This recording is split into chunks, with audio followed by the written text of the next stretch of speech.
जय जय रघुवीर समर्थ. गणाधीश जो ईश सर्वा गुणांचा, मुळारंभ आरंभ तो निर्गुणाचा. नमो शारदा मूळ चत्वार वाचा, गमो पंथ आनंत या राघवाचा. श्रीराम. नमो आदिबोधात्मरूपा परेशा, नमो हंस नारायणा निर्जरेशा. नमो ब्रह्मदेवा वसिष्ठा श्रीरामा, नमो मारुती रामदासाभिरामा. श्रीराम. जय जय रघुवीर समर्थ. नमस्कार. मनोबोध चिंतन या प्रकट चिंतनातून आपण या मनाच्या श्लोकाचा अभ्यास करतोय. मनोबोध मनाला केलेला बोध आहे आणि हा बोध करत असताना आपण अनेक पायऱ्या ओलांडून आता नुपेक्षी कदा रामदासाभिमानी या मुक्कामापर्यंत येऊन पोचले. समर्थ रामरायाची आपल्याला खात्री देत आहेत की असा हा रामराया आपल्या भक्तांची कधीही उपेक्षा करत नाही. त्यांच्या संकटामध्ये तो कसा धावून जातो हे समर्थ आपल्याला वेळोवेळी आणि वेगवेगळ्या उदाहरणातून समजावून सांगतायत, पटवून देत आहेत. नुपेक्षी कदा राम दासाभिमानी. पण जसा भक्ताला भगवंताचा भरोसा असतो तसा भगवंताला सुद्धा दासाचा, आपल्या भक्ताचा अभिमान असतो. आणि अभिमानामध्ये आपण पाहिलं मागच्या वेळेला की प्रेमापेक्षा आणखीन अधिक एक छटा असते की तो त्या आपल्या भक्ताला कुठेही कमी पडू देत नाही. कुठलंही संकट आलं तरी कुठल्या ना कुठल्या रूपामध्ये तो धावून जातो. नुपेक्षी कदा रामदासाभिमानी असं सांगत असताना आणखीन समर्थाने आपल्याला काही आता उदाहरणं दिलेली आहेत. आता प्रत्यक्ष व्यक्तींचा उल्लेख आहे. आधी सिद्धांत सांगितला आणि आता तो सिद्धांत स्पष्ट करण्यासाठी किंवा त्याला पुष्टी देण्यासाठी आता दृष्टांत देत आहेत. कुणाकुणाचे दृष्टांत देत आहेत तर बघा, मागच्या श्लोकामध्ये आपण 32व्या श्लोकामध्ये पाहिलं, अहल्याशिळा राघवे मुक्त केली, पदी लागता दिव्य होऊन गेले. अहल्येचं उदाहरण दिलेलं आहे. अहल्येला त्यांनी झिडकारलं नाही.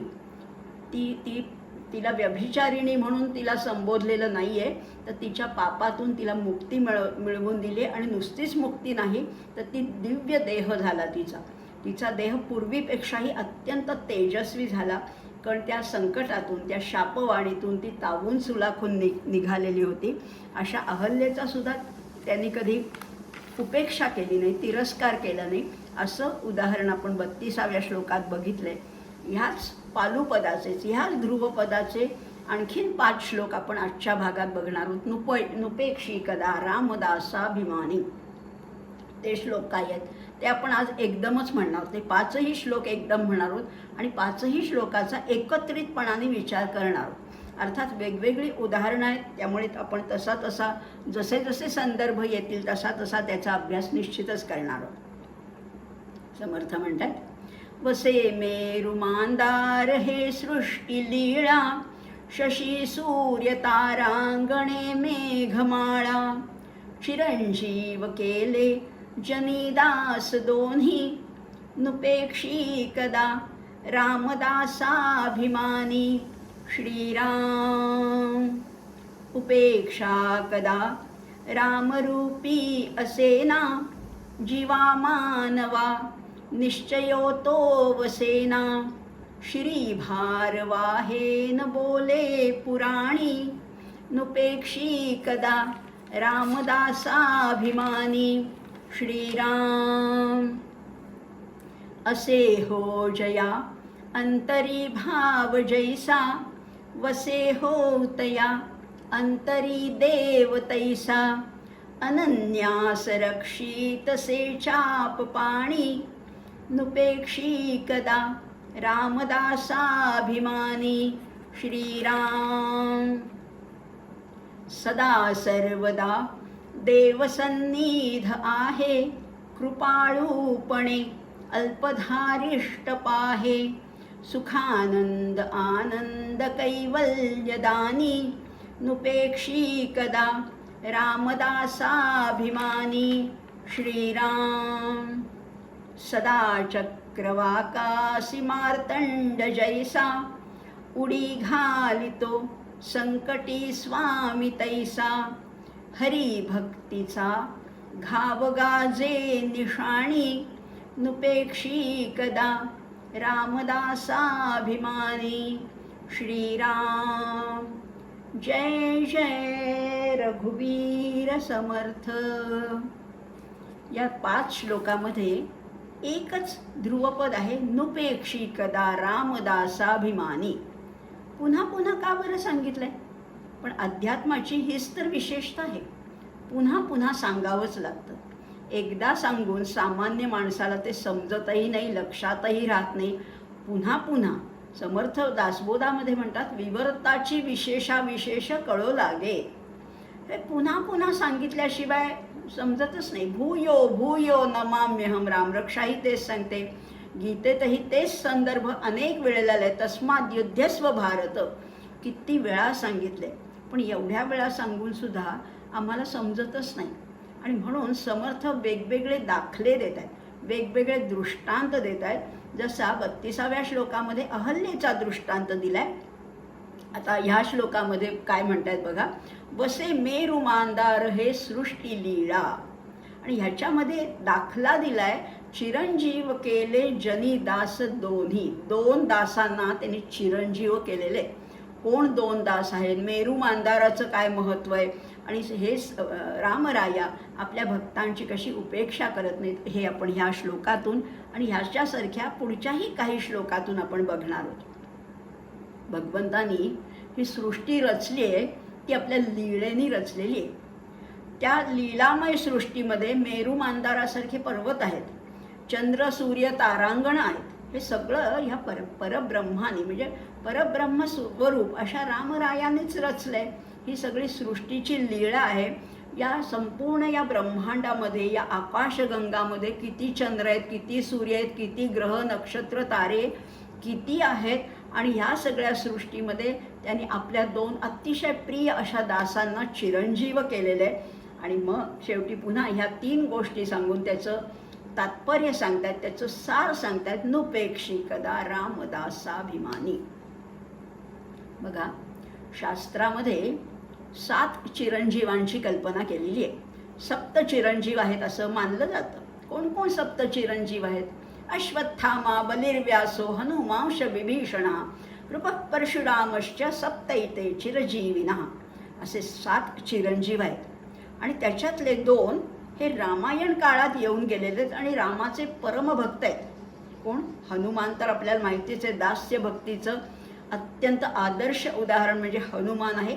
आणि त्याच्या पाठोपाठ येतो तो विभीषण, रावणाचा भाऊ असून सुद्धा त्याला रामाचं मत मान्य होतं। एवढंच नाही तर तो रामाला मानत होता, रामाच्या पायावर त्यांनी लोटांगण घातले आणि विभीषण हा रामाचा दास म्हणून मिरवत होता। अशा दोन्ही आपल्या दासांना त्यांनी चिरंजीव केले, अमरत्व बहाल केलेलं आहे। अशा या चिरंजीव दासांचं सुद्धा आपण वैशिष्ट्य काय आहे, त्यांना कसं काय चिरंजीव केलं हेही बघणार आहोत। रामकृपेमुळेच तर ते चिरंजीव झाले आणि म्हणून त्यांचा इथे दाखला दिलाय, निस्सीम असे ते भक्त होते। आता मेरू मांदार ह्याचं काय महत्त्व आहे? असं मानलं जातं की मेरू पर्वत हा सोन्याचा होता, पृथ्वीचा मध्यभाग असं मानला जातो मेरू पर्वत। आज तो भारतात नाही आहे, पण पूर्वी तो मध्यभाग म्हणून तो इथे होता असं मानलं जातं। आणि मांदार पर्वताचं महत्त्व काय आहे तर समुद्र मंथन करताना या मांदार पर्वताची रवी केलेली होती। असे हे दोन्ही पर्वत जे आहेत किंवा भोवतालची त्याच्या सृष्टी जी आहे, चंद्र सूर्य तारांगणे, तारा तर किती आहेत, तारका समूह किती आहेत, असे आहेत तारांगणे आणि चंद्रमाळा आहेत किंवा मेघमाळा असं म्हटलेलं आहे। या सगळ्यांमुळे हे त्या लीळेमुळे निर्माण झालेले आहेत। आणि जोपर्यंत असं मानलं जातं की ह्या दोन्हीचा उल्लेख का केला आहे, मेरू मांदार म्हणा किंवा चंद्र सूर्य तारांगणे, तर जोपर्यंत हे आहे, जोपर्यंत हा पर्व काळ आहे किंवा ही प्रलय काळ होत नाही, तोपर्यंत हे हनुमान आणि विभीषण हे चिरंजीवच राहणार आहे।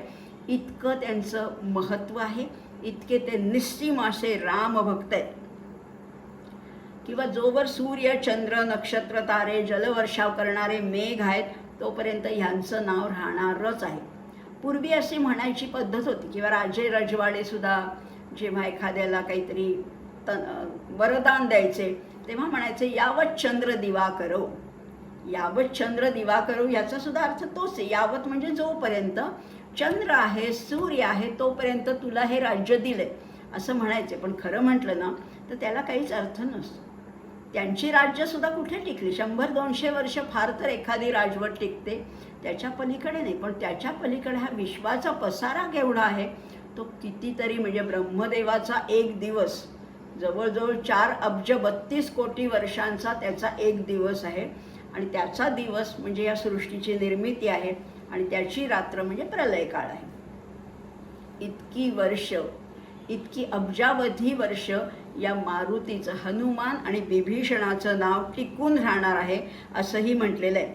आणि खरंच या दोघांनीही जीवावर उदार होऊन रामाची सेवा केलेली आहे आणि त्यांना चिरंजीव पद त्या रामाने बहाल केलेलं आहे. अजूनही असं म्हणतात ते चिरंजीव तर आहेच, आपण अजूनही कितीतरी भक्त अशा उपासकांना या मारुतीचं म्हणा किंवा विभीषणाचं दर्शन घडतं. अश्वत्थामा तर दिसतो असं म्हणतात नर्मदा परिक्रमेमध्ये, पण या हनुमान आणि विभीषणाचं दर्शनसुद्धा अनेकांना घडतं अशी कथा सांगतात बरं का. हनुमान तर विभीषणापेक्षाही श्रेष्ठ भक्त होता. विभीषणही होताच, पण विभीषण काय म्हणाला होता? विभीषणाची शरणागती थोडी हातसर आखून होती आणि हनुमंत मात्र सर्वस्वाचं त्यांनी शरणागती पत्करलेली होती. एकदा अशी कथा सांगतात बरं का. हनुमान रामाने जे काही काम सांगावं ते हनुमान एक क्षणामध्ये करून टाकायचं, क्षणात त्याचं ते काम व्हायचं. किंवा मग रामाला प्रश्न पडला की सारखा हनुमान विचारायचा आता काय करू, आता काय करू. तेव्हा राम म्हणाले की बरं मग आता तुला काय काम सांगू, तू असं कर माझ्या आजूबाजूलाच राहा आणि जेव्हा मला जांभई येईल ना तेव्हा माझ्या तोंडासमोर टिचकी वाजव. हनुमान म्हणाले ठीक आहे. तसंच मग त्याचं इतकं लक्ष होतं रामाकडे, म्हणजे दुसरा विचारच नाही, अगदी सगळीकडे रामच दिसत होते त्यांना. त्यामुळे कधी कधी तर असं व्हायला लागलं की रामाला जांभई यायच्या आधीच हा टिचकी वाजवायचा. अशी एक कथा सांगितली जाते. तेव्हा रामाने त्याला प्रश्न विचारला की अरे तुला मला जांभई यायच्या आधी तुला कसं काय कळतं? तेव्हा तो म्हणाला की तू आहेस तरी कोण? तेव्हा मारुतीने जे उत्तर दिलं ते अध्यात्मामध्ये फार महत्त्वाचं मानलं जातं, मोलाचं मानलं जातं. आपल्याला सुद्धा जर का भगवंताची भक्ती करायची असेल तर कशी करावी? तर हनुमंतासारखी करावी. दास्य भक्ती कशी असावी? हनुमंतासारखी. त्याने उत्तर काय दिलं? देहबुद्ध्या तू दासोहम. देहबुद्धीचा विचार केला तर मी आपला दास आहे. जीवबुद्ध्या त्वदंशकः. जीवबुद्धीचा विचार केला तर मी तुमचा अंश आहे. आत्मबुद्ध्या त्वमेवाहम. पण आत्मबुद्धीचा जर विचार केला तर तू आणि मी वेगळे नाहीच आहोत. इति मे निश्चिता मतिः. हीच माझी खात्री आहे की तुमच्यात आणि माझ्यात किंचितही भेद नाही. आपण दोघे अभेद आहोत आणि मी तुमच्यातच सामावलेला आहे.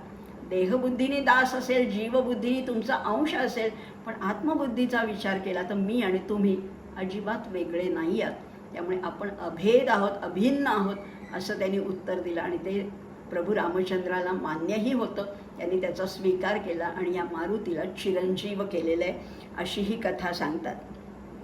या श्लोकामध्ये खरं म्हटलं तर अद्वैत तत्त्वज्ञानाचं दर्शन घडतं. अद्वैत, दोनपणा नाहीच आहे इथे, दुजेपणाच नाही आहे. इतका हनुमान म्हणा किंवा विभीषण म्हणा, किंवा विभीषणाचं सुद्धा अशी कथा सांगतात ना. विभीषण जेव्हा रामाने रावणाचा वध केला तेव्हा लक्ष्मणाला असं वाटलं होतं बरं का की आपण इथेच राहायचं का, इथेच राहायचं का. लंका छान आवडली ती लक्ष्मणाला, कारण खरंच सोन्याची लंका होती, वैभवशाली लंका होती आणि म्हणून तो म्हणाला की आपण इथेच राहायचं का, हे राज्य नाहीतरी आता आपलंच आहे. तेव्हा रामाने उत्तर दिलं होतं अपि स्वर्णमयी लंका नमे लक्ष्मण रोचते जननी जन्मभूमीश्च स्वर्गादपि गरीयसी. नाही, मला इथे राहायचं नाही, कारण मला अयोध्या अतिशय प्रिय आहे. जननी जन्मभूमीश्च स्वर्गादपि गरीयसी. तेव्हा मग लक्ष्मण म्हणला, बरं मग ठीक आहे, अयोध्येला जाऊया, पण मग इथलं खजिना घेऊन जायचं का, इथलं वैभव घेऊन जायचं का, इथलं ऐश्वर सगळं न्यायचं का. तेव्हाही रामाने त्याला नकार दिला आणि ते म्हणाले होते की जरी रावणाचा वध झाला असला तरी इथे त्याचा भाऊ आहे ना, विभीषण आहे, आणि म्हणून विभीषणाला त्यांनी सगळं राज्य दिलं, सगळं वैभव दिलं आणि त्याचा विधिवत असा राज्याभिषेक केला आणि मग ते अयोध्येला आले. म्हणजे विभीषणाला श्री देणारा असा प्रभू रामचंद्र आहे. आणि म्हणूनच रामरक्षेमध्ये पावलांचं रक्षण कर असा उल्लेख येतो. तेव्हा म्हणलेले पादौ विभीषण श्रीद पातु रामो अखिलम वपुः. विभीषणाला श्री देणाऱ्या रामाने माझ्या पावलांचं रक्षण करावं. म्हणजेच आपल्या भाषेत म्हणायचं झालं तर माझी पावलं उडू देऊ नकोस, डाऊन टू अर्थ ज्याला म्हणतो तसं इथे म्हटलेलं आहे. आणि म्हणून विभीषणाला सगळं वैभव दिलं आणि विभीषणसुद्धा त्याचं ऋण मान्य करत होता. विभीषणाने रामाच्या पावलावर चरणांवर लोटांगण घातले. अशा हनुमान आणि विभीषणाला ज्याने चिरंजीव केलं असा रामराया. इथे म्हटलेलं आहे चिरंजीव केले जनी दास दोन्ही, नुपेक्षी कदा राम दासाभिमानी. कधीच उपेक्षा करत नाही तो. पुढच्या श्लोकात हेच सांगितले, उपेक्षा कदा राम रूपी असेना, जीवा मानवा निश्चयो तो वसेना. गंमत अशी आहे की भगवंत कधीही कृपेमध्ये कमतरता आणू देत नाही. कमतरता न्यून त्रुटी असते ती आमच्या भक्तीमध्ये, आमच्या श्रद्धेमध्ये, आमचाच विश्वास नसतो. आणि खरंच आहे, सामान्य माणसाला भगवंत आपल्या अगदी जवळ आहे, माझ्यातच आहे, हे पूर्णपणे पटत नाही. शब्दाने पटतं, वरवर बोलायला आपण म्हणतो, पण जेवढा मी खरा आहे असं मला वाटतो तेवढा भगवंत खरा आहे असं सामान्य भक्ताला वाटत नाही. आणि वाटला तरी तो कशासाठी आहे हेही कळत नाही. आपण नाही तेच गोष्टी त्याच्याकडे मागत बसतो. संपत्ती दे, सत्ता दे, वैभव दे, मूल दे, नोकरी दे, काहीतरी गोष्टी, क्षुल्लक गोष्टी त्याच्याकडे मागत बसतो. तो काही ह्या प्रापंचिक दुःख दूर करणारा आपला काही तो हरकाम्या गडी नाही आहे. तो परमेश्वर आहे. त्याच्याकडे मागायचं तर मोक्षश्री मागायची, मोक्षाचं वैभव मागायचे. त्यामुळे आत्मज्ञान त्याच्याकडे खरं तर मागायला हवं. आणि आम्ही नाही तेच मागत बसतो. आणि म्हणून समर्थ इथे आपल्याला एक फटका मारतायत, म्हणतात जीवा मानवा निश्चयो तो वसेना. आणि म्हणून आपण काहीतरी प्रापंचिक गोष्टी मागून आपल्याला कमीपणा आणतोच, पण त्यालाही कमीपणा आणतो. तो काही हे देण्यासाठी बसला नाही हो. त्याच्याकडे केवढं वैभव आहे, त्रिभुवनाचं वैभव त्याच्याकडे, आणि आम्ही फालतू काहीतरी गोष्टी मागतो. खरं म्हटलं ना तर त्याचं काही आपल्याकडे लक्ष नाही का. त्याला बरोबर माहिती आहे कुणाला काय पाहिजे. आणि आपल्यालाही हा अनुभव येतो खरं तर. त्या आपल्या कल्याणाची त्याला काळजी आहे.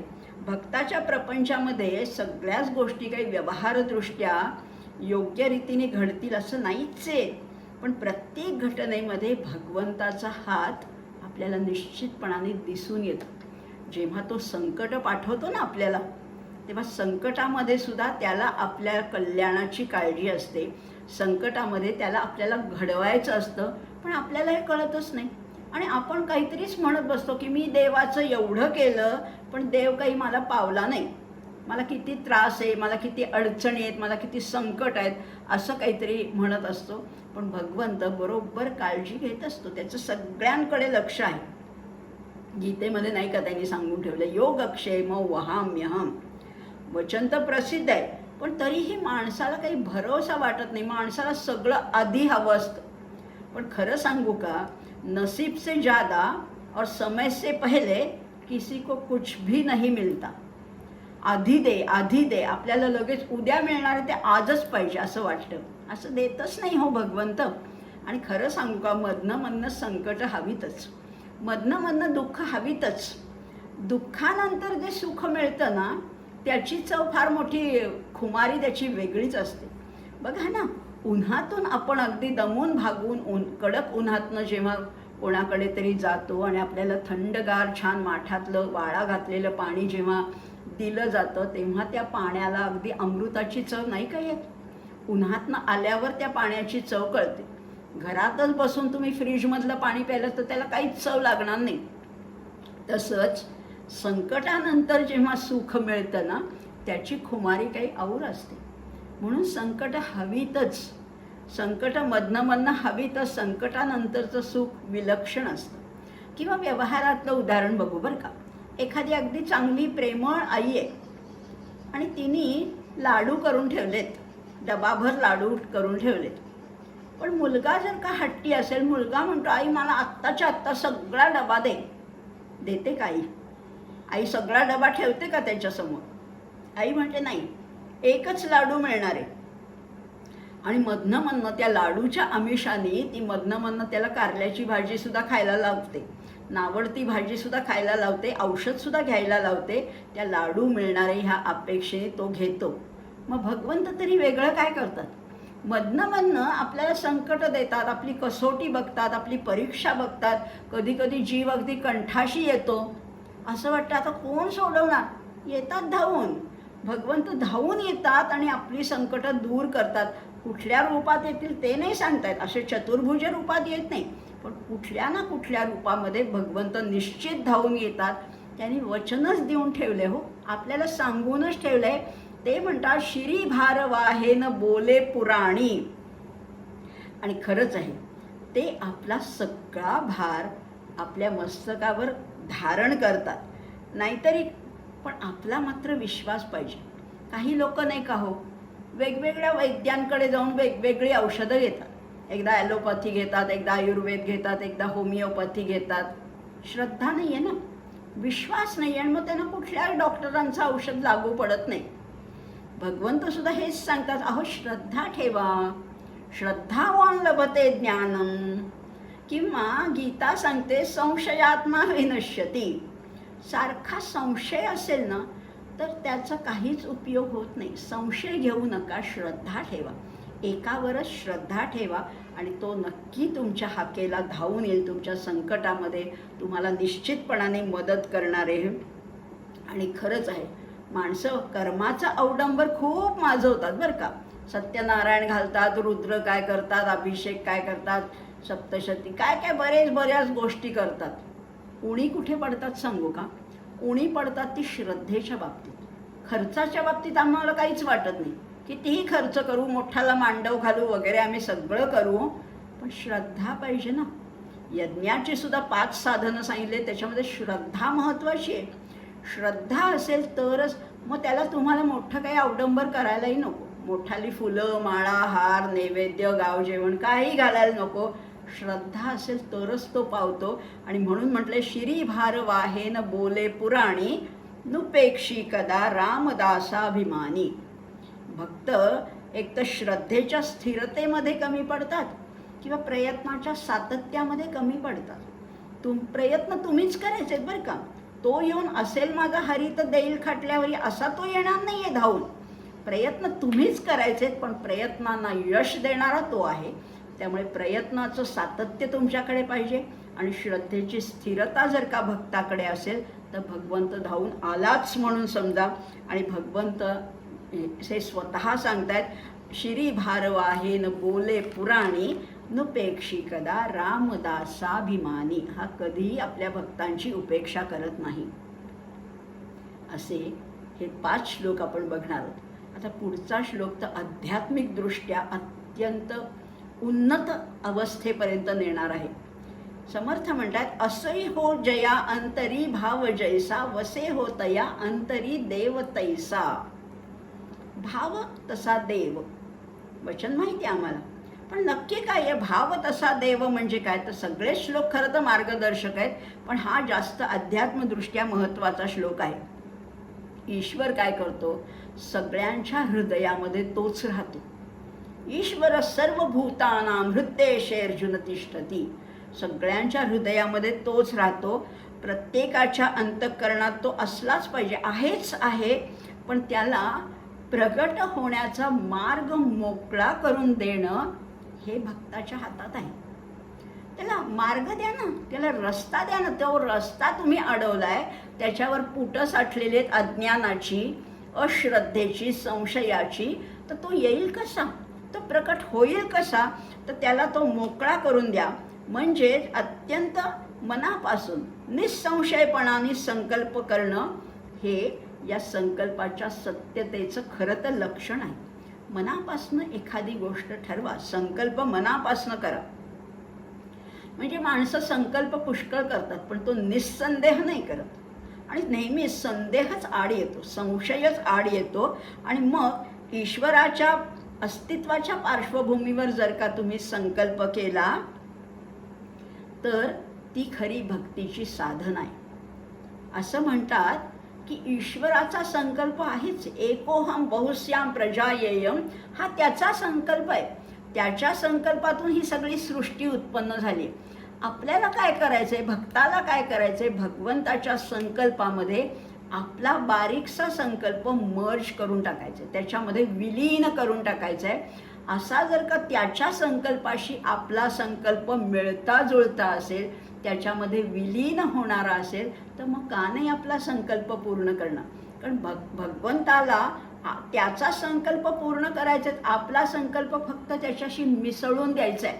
म्हणजे बघा ना, एक थेंब असतो, तो सागरामध्ये बुडाला की वेगळा थेंब परत काढता येतो का? थेंबुटा सागरी बुडाला.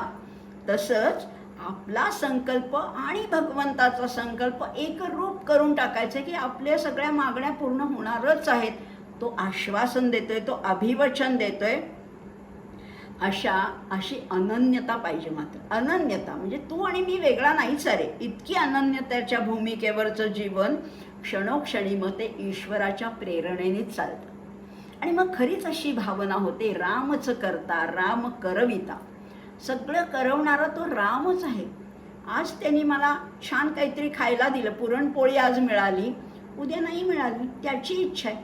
इतकी सहजता आपल्या सगळ्या वागण्यामध्ये आचरणामध्ये आली तर वेगळा संकल्प आपला राहणारच नाही, ईश्वरी संकल्पच होईल. आणि मग तो ईश्वरी संकल्प पूर्ण करण्याची जबाबदारी सुद्धा त्याच्यावरच टाकायची. तुम्हाला कष्ट नाही, तुम्हाला शीण नाही, फक्त आपला संकल्प त्याच्या संकल्पामध्ये विलीन करून टाकायचे. आणि मग अशा करणाऱ्या भक्ताचं व्यवहारातलं कवच असंच राहतं. व्यवहारात तो काही वेगळा वगैरे दिसत नाही, सगळ्या त्याची नाती गोती कुटुंब व्यवस्था सगळी तशीच राहते, पण त्याच्या आतमध्ये परिवर्तन झालेलं असतं. त्याच्या अंतर्यामी दिव्य प्रकाश असा उजळून निघतो. आणि मग अशा अनन्य भक्ताचं तो रक्षण केल्याशिवाय राहील का? अनन्यास रक्षित तसे चाप पाणी. तो साधा नाही आहे बरं का, तो चाप पाणी आहे. कारण त्याच्या हातामध्ये शत्रूंना त्यांचं निर्दालन करण्यासाठी शस्त्र आहे. चाप पाणी असा तो आहे. आता ज्या पहिल्या दोन ओळीत, असे हो जया अंतरी भाव जैसा, वसे हो तया अंतरी देव तैसा, आपल्याकडे सगळ्यांनीच सांगून ठेवले. सगळ्याच संतांनी सगळ्याच वाङ्मयामध्ये सांगितलेले, तुमची श्रद्धा असेल तसं फळ मिळणे. एक वचन असं आहे, मंत्रे तीर्थे द्विजे देवे दैवते भेषजे गुरौ, यादृशी भावना यस्य सिद्धिर्भवती तादृशी. बघा हे, आणि व्यवहारात सुद्धा अनुभव येतो. मंत्रामध्ये सामर्थ्य आहे, पण तुमचा विश्वास पाहिजे. सगळ्याचे मंत्र आहेत, मंत्रमध्ये उच्चारणाला महत्त्व आहे, अर्थाला महत्त्व नाही. मंत्रामध्ये उच्चारण असं झालं की त्याचं फळ लाभतं. मंत्रे तीर्थे, तीर्थक्षेत्रावर गेल्यावर सुद्धा तुमची श्रद्धा पाहिजे. द्विजे, ब्राह्मणावर श्रद्धा पाहिजे.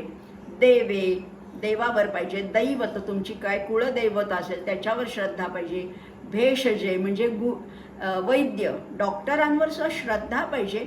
आणि गुरव, अशा 7 गोष्टी सांगितल्या आहेत. या 7 गोष्टीवर जशी ज्याची ज्या प्रमाणात श्रद्धा असेल तसं त्याला त्या प्रमाणात फळ मिळतं. सोपी गोष्ट आहे ही, देवाणघेवाण आहे. जशी श्रद्धा तसं फळ.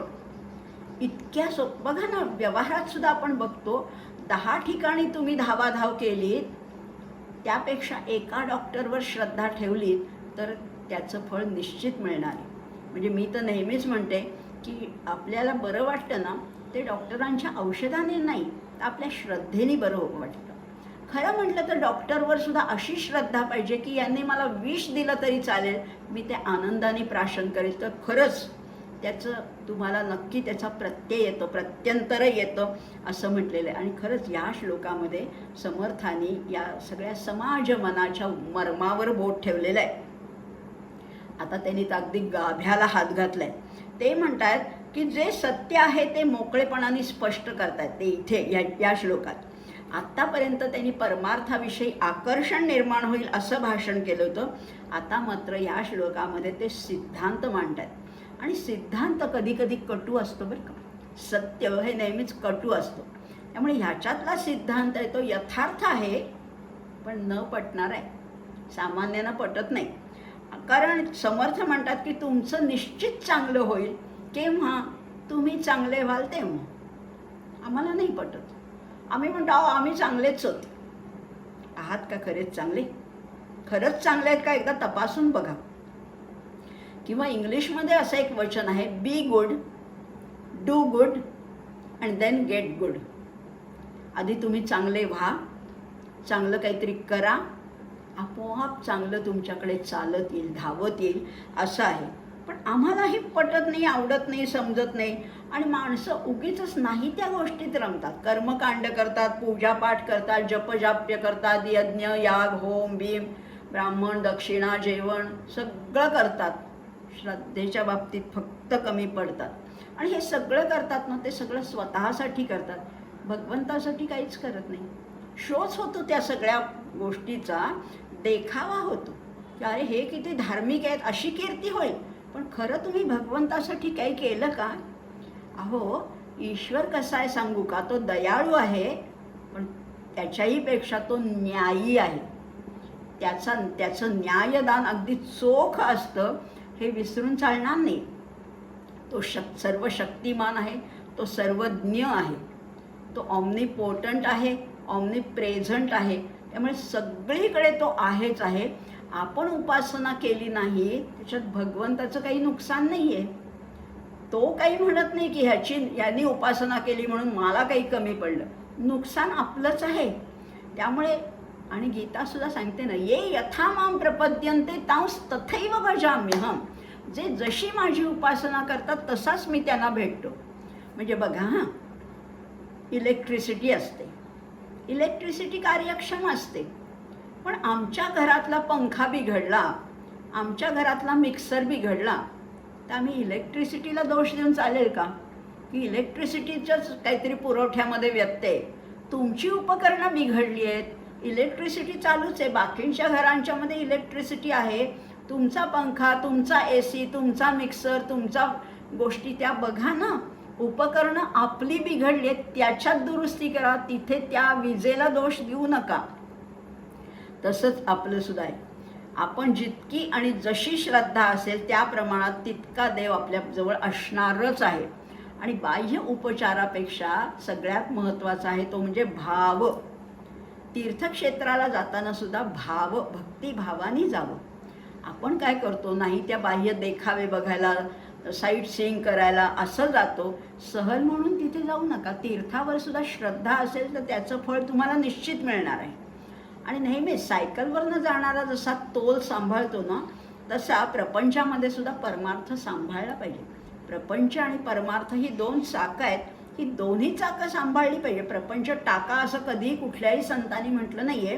प्रपंच करा, पण त्याच्यामध्ये परमार्थाचं प्रमाण जरासं जास्त असू दे. आणि हा इथे देवघेवीचा किंवा व्यापाराचा व्यवहाराचा भाव नसावा की देवा मी तुला एवढं दिलं बरं का, मग तू मला किती देणार, असं नको आहे तो. आणि ह्या ज्या गोष्टी आहेत ना, ह्या सगळ्या शिशुवर्ग आहे, हा बालवर्ग आहे. पुढे जायचं आहे का नाही आपल्याला, पुढचं शिक्षण घ्यायचं आहे का नाही. त्यामुळे परमार्थामध्ये त्या निष्ठेला महत्त्व आहे, त्या सातत्याला महत्त्व आहे, त्यागाला महत्त्व आहे. असं केलं तर भगवंत तुम्हाला भेटल्याशिवाय राहणारच नाही. त्यामुळे संपूर्ण शरणागती पाहिजे. नाहीतरी इथे सुद्धा म्हटलंय अनन्य असं रक्षी तसे चाप पाणी. आणि गीतासुद्धा सांगते योगक्षेम वहाम्यहम्. पण तुम्हाला 3 प्री रिक्विजिशन्स आहेत, 3 अटी आहेत. कुठल्या? अनन्याश्चिंतयन्तो माय, अनन्य भावाने माझं चिंतन करा. ये जना पर्युपासते, जे लोक माझी पूर्णपणाने उपासना करतात आणि तेषां नित्याभियुक्तानां, म्हणजे माझ्याशी नेहमी जोडले जातात, त्यांचाच मी योगक्षेम चालवतो. इथेही तेच वेगळ्या शब्दात म्हणले, अनन्यास रक्षी तसे चाप पाणी. त्यामुळे अनन्य भावानी त्याचं चिंतन करायचंय. आणि खरंच असं चिंतन केलं तर भगवंत त्याचं निश्चितपणाने रक्षण करतोच करतो. अनन्यास रक्षी तसे चाप पाणी, नुपेक्षी कदा रामदासाभिमानी.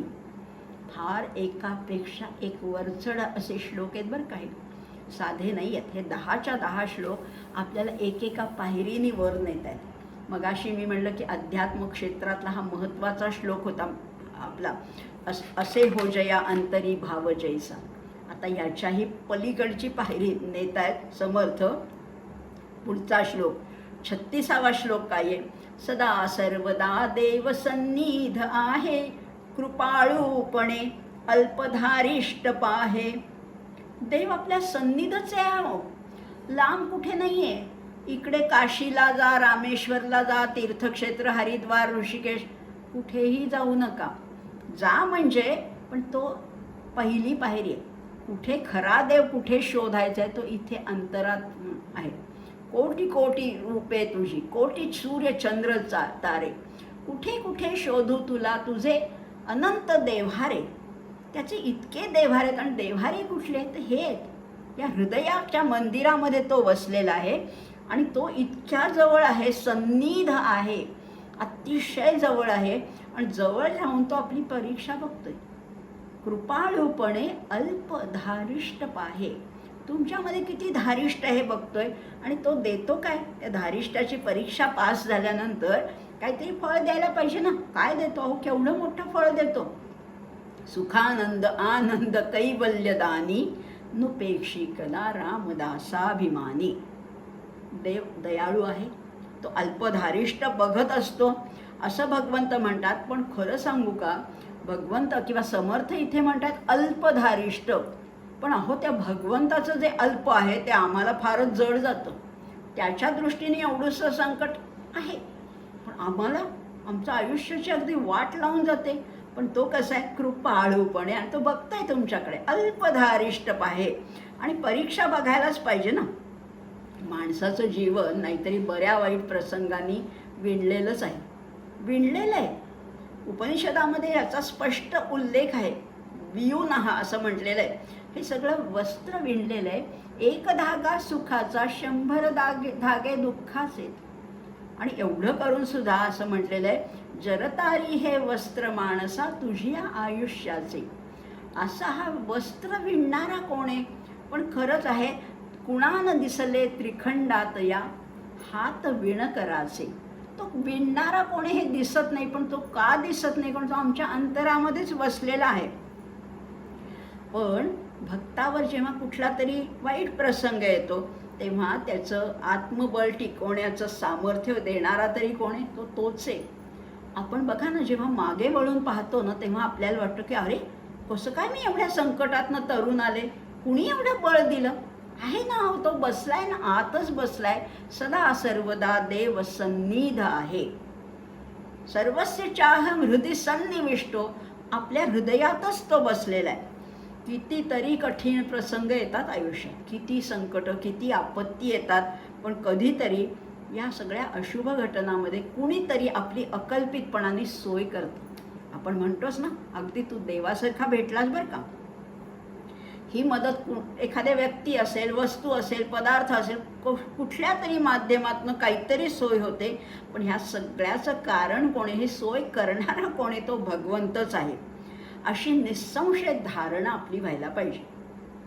आपली ही धारणा व्हायला पाहिजे की सगळं, आणि ह्या देवाच्या जवळ असण्याचा सर्वोत्तम असा हा अनुभव आहे. ही धारणा एकदा असली ना की देव अगदी आपल्या जवळ आहे, घट्ट आपल्या जवळ अंतरात बसलेला आहे. आणि भक्त हा शेवटी त्या अनुभवावरच जगत असतो. आता सन्निध, सदा सर्वदा देव सन्निध आहे. सन्निध ही भौगोलिक जवळीक दाखवतो. पुण्यापासनं चिंचवड किती आहे? अगदी जवळ आहे. हे भौगोलिक सान्निध्य आहे. पण इथे भौगोलिक वगैरे नाही आहे. तो तसा अध्यात्मामध्ये सन्निध याचा अर्थ आहे अंतर्यामी. जवळ म्हणजे इतक्या जवळ सुद्धा नाही, आतच बसलेला आहे. भगवंत किती जवळ आहे हे अंतर नाही आहे, त्याच्यामध्ये आपण बाकीच्या गोष्टी सांगू ना, पुण्यापासून मुंबई किती किलोमीटर आहे, दिल्ली किती किलोमीटर आहे सांगू. इथं किलोमीटरची भाषाच नाही आहे. तर इतका अंतर्यामी बसलेला आहे, त्याच्या अस्तित्व पण तो आहे, त्याच्या अस्तित्वाची चुणूक मधनं दिसते. तुकाराम महाराज तर म्हणतात, जेथे जातो तेथे तू माझा सांगाती. तू बरोबरच येतोस ना, वेगळा नाहीचे. चालवेसी हाती धरोनिया. ही भावना पाहिजे, ही धारणा पाहिजे, ही खात्री पाहिजे, हा विश्वास पाहिजे की तोच चालवणारा कोण आहे, तोच आहे. मला काय वाटतं, मीच केलं, मीच शहाणी, मीच एवढी मोठी, मी काय केलं, काही नाही. तो चालवणारा आहे. आणि भगवंत हे चालवत असताना थोडी परीक्षा बघणारच की. आई नाही का हो, एखादं लहान मूल असतं, त्याची आई बघत असते, हा नुकताच चालायला शिकलाय, तो चालतो चालतो मध्येच पडतो, धडपडतो, कधी गुडघा फुटतो, काहीतरी होतं. पण मग आई बघत असते. मग आई काही दुष्ट आहे का, आई काही कठोर आहे का? पण आईला माहिती आहे ना, हा 2दा-4दा धडपडल्याशिवाय त्याला चालता येणार नाही. प्रत्येक वेळेस काही ती जाऊन उठून त्याला उचलून घेत नाही, थोडं धडपडत दे म्हणते ना. मग भगवंत तरी काय, आपली वत्सल अशी माऊलीच आहे. त्यामुळे भगवंत जवळ राहून आपली कसोटी बघत असतो, कसा चालतोय, कसा पळतोय, कसा धडपडतोय. पडू दे जरा, 2-4 ठोकरा बसू दे. ही आपल्या कल्याणासाठी आहे. आणि 3ऱ्या चरणात जे सांगितलंय ना, सुख आनंद आनंद कैवल्यदानी, ते सुद्धा आता एवढं मोठं वैभव देणारे बरं का. बक्षीस जर का मोठं आहे तर परीक्षाही मोठीच असणार ना. सुख आनंद आणि त्याहीपेक्षा म्हणजे कैवल्य देणारा आहे तो. आणि मग हे काय फुकट मिळणार आहे, त्याच्यासाठी कसोटी पाहिजे, परीक्षा पाहिजे. आणि अल्पधारिष्ट ही त्याची किंमत आहे. ही परीक्षा आहे आणि ती आपल्याला परवडणारी आहे, बरोबर. आणि भगवंत दुःख देतो ते सुद्धा आपल्याला सोसेल एवढंच देतो. परीक्षा बघतो ती तुम्हाला झेपेल अशीच परीक्षा बघत असतो आपली, म्हणजे आणि ती बलशाली करणारी, तुमचं बळ वाढवणारी अशी परीक्षा बघत असतो. आणि व्यवहारात बघतो ना आपण, अति प्रेमळ आई असेल तर ती मुलाला पांगळं बनवते. आई कशी पाहिजे, थोडी खंबीरच पाहिजे, प्रेमळ पाहिजे, कृपाळूपणे अल्पधार, प्रेमळ पाहिजे. पण आपल्या मुलाला सारखंच माझा बाबड्या छबड्या करून त्याला कुरवाळत बसली तर ते मूल कधी चालायला शिकणार. भगवंत असा आहे, प्रेमळ वत्सल आईसारखा आहे. आणि या परीक्षेला आपण मात्र संकट समजतो आणि कंटाळतो, परीक्षकालाच दोष देतो की यांनी अवघड पेपर काढलाय. पण खरा निष्ठावंत साधक जो असतो तो संकटाने कधीही डगमगत नाही. कुंती नव्हती का म्हणाली, विपद संतु न शश्वत. मला खूप संकट दे म्हणजे तुझी आठवण राहील. आपल्याला एवढं कुंतीसारखं जरी करायचं नसलं तरी संकटाची भीती बाळगायची नाही आहे, त्याला सामोरं जायचं आहे आणि त्याच्यावर मात करायची. आणि प्रत्येक वेळेस आपल्या मुकुटामध्ये एक नवीन पीस खोचलं जातं, एक तुरा त्याच्यामध्ये खोचला जातो आणि मग आपला मुकुट डौलदार होतं. आता बघा ना, कोरोनाचं संकट आहे, खचून नाही जायचं.